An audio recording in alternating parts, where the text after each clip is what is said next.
یہ جو فیملی ہوتی ہے نا، یہ تسبیح کی طرح ہوتی ہے. اور ہم نے دیکھا ہے کہ یہ جو ہے نا تسبیح کے اوپر والا حصہ، یہ ماں باپ ہوتے ہیں. جب یہ چلے جاتے ہیں نا تو اپنے بھائی بہنوں کو جس طرح تسبیح کے دانے بکھرتے ہیں نا، اس طرح بکھرتے دیکھا ہے.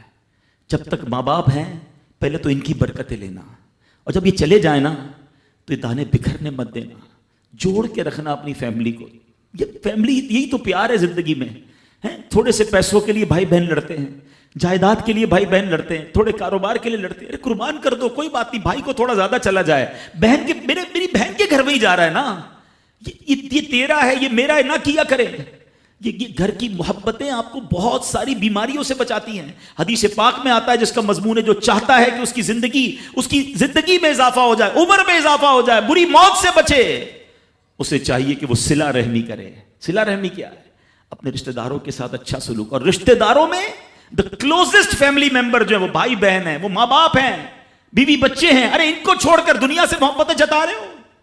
نہیں میرے پیارے اسلامی بھائیوں. تو اپنی بچیوں کے ساتھ اور اپنی بہنوں کے ساتھ بالخصوص اچھا سلوک کرنا. خوش نصیب ہے وہ بھائی جو بہنوں کا مان ہے، خوش نصیب ہے وہ جو والد جو اپنی بچیوں کے ساتھ اچھا برتاؤ کرتا ہے. بہنوں کی دعائیں بھائی کو بہت اوپر لے جاتی ہیں. خوش نصیب ہے وہ بھائی. اچھا ہمارے ایک اور نظام پتہ ہے کیا ہے کہ جب تک ماں باپ کے ساتھ رہ رہے ہیں تو چلے بھائی بہنوں میں پیار ہے. اب بھائی بہنوں میں شادی ہو گئی، سب کی شادیاں ہو گئیں اور ماں باپ چلے گئے، تو اب نارملی لوگ اپنی بہنوں کو اگنور کرتے ہیں. اب یار میں تو اپنی بیوی کو دیکھوں گا، اپنے بچوں کو دیکھوں گا، اپنی کمائی کو دیکھوں گا. نہیں، اب بھائی کا کام ہے کہ وہ والد کا کردار ادا کرے. بہنوں کو یہ احساس دلائے کہ تمہارے ماں باپ چلے گئے ہیں مگر تمہارے بھائی زندہ ہیں، ہر مشکل میں تمہارے بھائی تمہارے ساتھ کھڑے ہوں گے.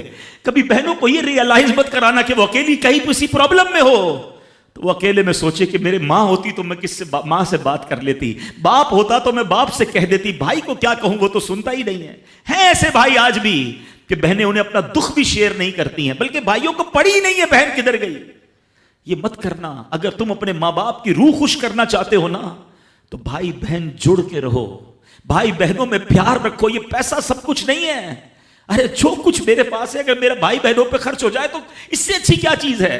یہ یاد رکھے جو سوشل میڈیا پہ ہزاروں فرینڈ بنائے بیٹھے نا کہ میرے 5000 فرینڈ تو میرے 10,000 فرینڈ، کسی دن بستر پر پڑو گے نا اسپتال میں تو اس بستر کے کنارے تمہیں تمہارے بھائی بہن ہی نظر آئیں گے.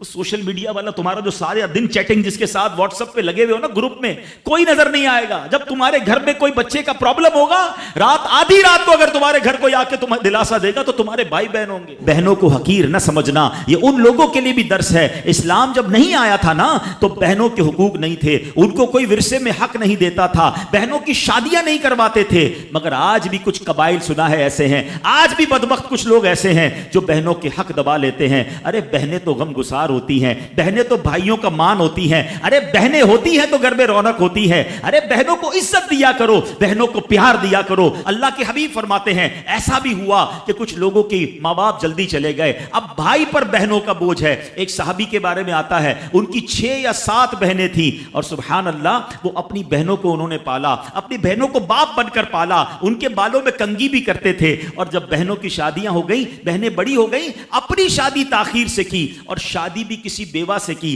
پوچھا گیا کہ کیوں بیوہ سے شادی کی؟ کہا میری بہنوں کو ایک ماں کی حاجت تھی، میں کوئی جوان لڑکی لے آتا تو بہنوں کا کیا ہوتا. اللہ اکبر. یہ صحابہ کا انداز. اور آج جو بہنوں کا حق دباتے ہیں، آج جو بہنوں کو ذلیل کرتے ہیں، نہ کرنا. ہمارا اسلام بہنوں سے محبت کا درس دیتا ہے.